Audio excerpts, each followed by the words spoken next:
தமிழகத்தினுடைய மூத்த சிந்தனையாளராக செயல்பாட்டாளராக திகழக்கூடிய ஆதவன் தீட்சண்யா அவர்களை தேர்ந்து படி என்கிற தலைப்பிலே உரை ஆற்ற உங்கள் சார்பிலே கரவொலிக்கிடையிலே ஐயா அவர்களை வருக வருக என்று அன்புடன் வரவேற்கின்றோம்.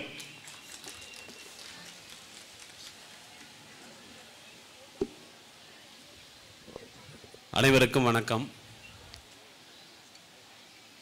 வரலாறு காணாத என்று சொல்வார்கள் பொதுவாக. உண்மையில் சமீபத்தில் நெல்லை எதிர்கொண்ட இயற்கை பேரிடர் என்பது அத்தகைய ஒரு பேரிடர் தான். அந்த பேரிடரை எதிர்கொண்டு அதனாலெல்லாம் எங்களை சோர்வடைய செய்துவிட முடியாது என்று உடனடியாகவே மீண்டெழுந்து இவ்வளவு குறுகிய காலத்தில் நெல்லையில் இப்படி ஒரு புத்தக திருவிழா நடப்பதென்பது மிகுந்த பாராட்டுதலுக்குரிய விஷயம். இந்த புத்தக திருவிழாவை ஏற்பாடு செய்திருக்கக்கூடிய மாவட்ட நிர்வாகம் மற்றும் இங்கே இருக்கக்கூடிய புத்தக அன்பர்கள், கலை இலக்கியவாதிகள், இலக்கிய அமைப்பினை சேர்ந்தவர்கள் அனைவருக்கும் என்னுடைய மனமார்ந்த நன்றியை இந்த நேரத்திலே தெரிவித்துக் கொள்கின்றேன். நண்பர்களே, இந்த புத்தக கண்காட்சி, புத்தக திருவிழா, புத்தக சந்தை என்று பல்வேறு பெயர்களிலே மாவட்டம் தோறும் நடந்து கொண்டிருக்கிறது. இந்த புத்தக திருவிழா என்றால், பொதுவாக திருவிழா என்றால் கூடுவோம், களைவோம், மீண்டும் அடுத்த திருவிழாவில் கூடுவோம். நாம் புத்தகத்தையும் அவ்வாறு ஒரு திருவிழா மனநிலையோடு அந்த திருவிழா நடக்கக்கூடிய சமயத்தில் கூடுவதும், அப்போது பேசுவதும், அதற்கு பிறகு அதை பொருட்படுத்தாமல் விட்டுவிடுவதுமாக நாம் இருந்துவிடக்கூடாது என்கிற அக்கறையில்தான் இது போன்ற புத்தக திருவிழாக்கள் நடக்கிற போது பல்வேறு கருத்தாளர்களையும் எழுத்தாளர்களையும் அழைத்து வந்து உங்கள் மத்தியிலே உரையாற்ற செய்து புத்தகங்களுடைய அருமையை பற்றியும் புத்தகங்களை படிப்பதனுடைய தேவையை பற்றியுமாக உங்கள் மத்தியிலே பேசுமாறு இந்த விழாக்குழுவினர் ஏற்பாடு செய்திருக்கிறார்கள். அந்த வகையில் இந்த மேடையிலே என்னோடு உரையாற்றுவதற்காக வந்திருக்கக்கூடிய மரியாதைக்குரிய தமிழின் மதிக்கத்தக்க கவிஞர் மனுஷபுத்திரன் அவர்கள், தமிழ்நாட்டில் மதிக்கத்தக்க ஒரு கவிஞர் என்று சொல்வதற்கு நிறைய அர்த்தங்கள் உண்டு. ஏனென்றால் கவிஞர்கள் என்பவர்கள் எங்கும் பெருகிவிட்டதாக ஒரு குற்றச்சாட்டு, பொய்யான குற்றச்சாட்டு எப்போதும் இருக்கிறது. தமிழ்நாட்டின் மக்கள் தொகையோட கவிஞர்கள் அதிகமாக இருக்கிறார்கள், அது குடிசை தொழிலை போல இருக்கிறது என்றெல்லாம் புகார்கள் வந்த வண்ணம் இருக்கின்றன. ஆனால் அப்படியெல்லாம் ஒன்றுமில்லை. 8 கோடி தமிழர்கள் இருக்கும் இந்த நாட்டில் மிக குறைவானவர்களே எழுதி கொண்டிருக்கிறார்கள். அதிலும் கவிதைகள் என்று பொருட்படுத்தக்கூடியவற்றை எழுதக்கூடியவர்கள் மிக குறைவானவர்கள். அவர்களில் மதிக்கத்தக்க பங்களிப்பை மனுஷபுத்திரன் அவர்கள் செய்து கொண்டிருக்கிறார்.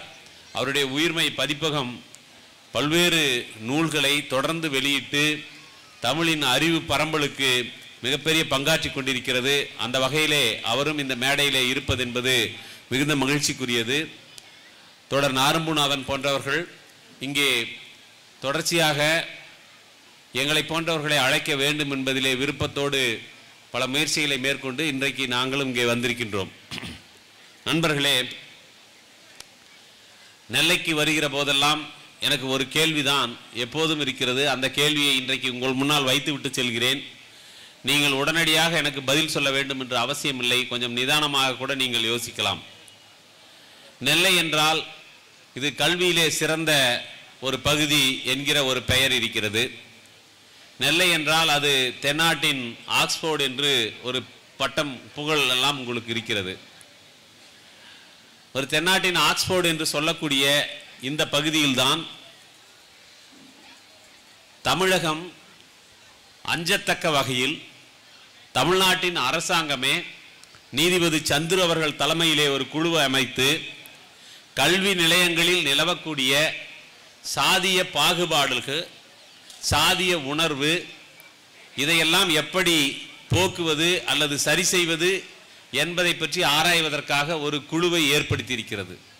அந்த அளவிற்கு நெல்லை பகுதியில் சமூகத்திலும் கல்விக்கூடங்களிலும் குறிப்பாக இளம் மாணவர்கள் மத்தியிலும் சாதிய உணர்வு ஒரு வெறியாக மாறி சக மனிதர்களை, சக மாணவர்களை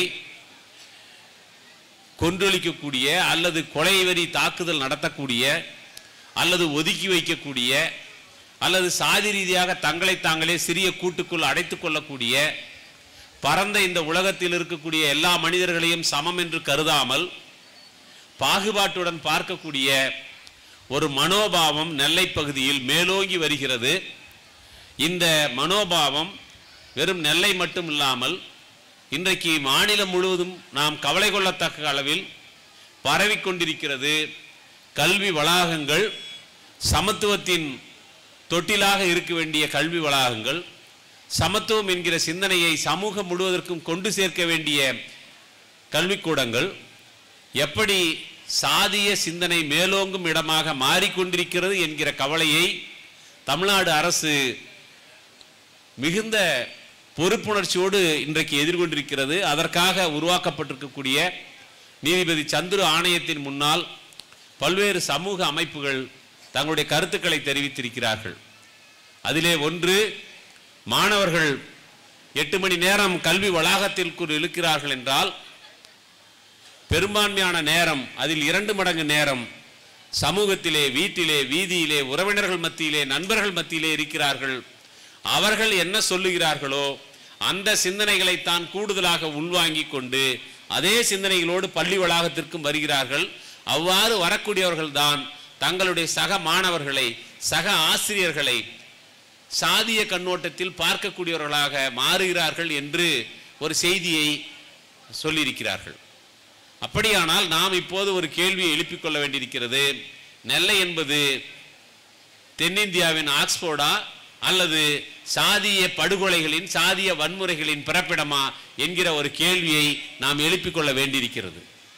இந்த கேள்வியை ஒரு மேடை போட்டு ஊர் ஊராக போய் ஒவ்வொருவரிடமும் சொல்லிக் கொள்வதற்கு பதிலாகத்தான் குறைந்தபட்ச உலக நாடுகளின் அனுபவங்களை எல்லாம் படித்து அவர்கள் எப்படி தங்களுக்குள் இருக்கக்கூடிய கருத்து மாச்சரியங்களை எல்லாம் கடந்து சமம் என்கிற ஒரு விஷயத்தை, சமத்துவம் என்கிற ஒரு விஷயத்தை கை கொண்டிருக்கிறார்கள் என்று தெரிந்து கொள்ள வேண்டும் என்றுதான் இந்த புத்தக கண்காட்சிகள், புத்தக திருவிழாக்களை தமிழ்நாடு அரசாங்கம் நடத்தி கொண்டிருக்கிறது. இப்போது நான் இவ்வாறு சொல்வது என்பது உங்களை குற்றம் சாட்டிவிட்டு போவதற்காக அல்ல நண்பர்களே.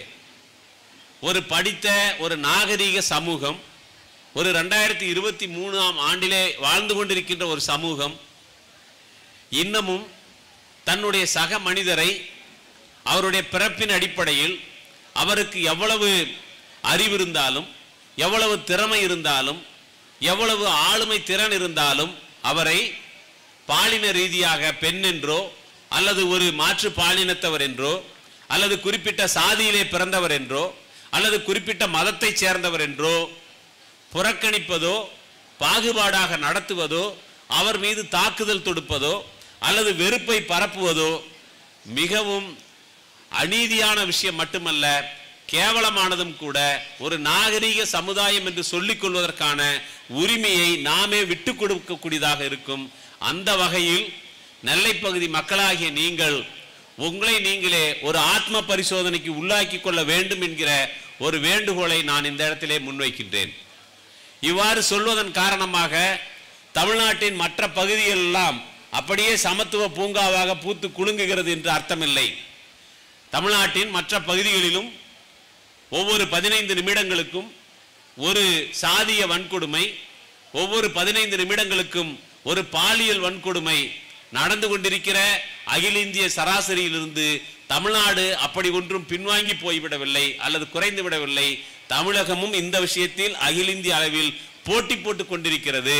இந்த நிலையைத்தான் மாற்ற வேண்டும் என்று ஒரு சமூக நீதி கருத்திலே ஆழ பற்று கொண்ட தமிழ் சமூகம் இந்த சாதிய மனநோயிலிருந்து தன்னை விடுவித்துக் கொண்டு ஒரு சமத்துவத்தை நோக்கி, சமூக நீதியை நோக்கி நடக்க வேண்டும் என்பதுதான் இந்த புத்தக கண்காட்சியினுடைய நோக்கம். அந்த வகையிலே இங்கு வந்திருக்கக்கூடிய உங்களுக்கு என்னுடைய பணிவான வேண்டுகோளை நான் முன்வைக்கின்றேன். நாம் சமூக நீதி என்று இன்றைக்கு நாடு முழுவதும் பேசிக்கொண்டிருக்கின்ற ஒரு கருத்தாக்கத்தினுடைய நாற்றங்கால் நம்மிடமிருந்துதான் அது நாட்டின் பல பகுதிகளுக்கும் சென்றிருக்கிறது என்று நம்மால் பெருமையோடு சொல்லிக் கொள்ள முடியும்.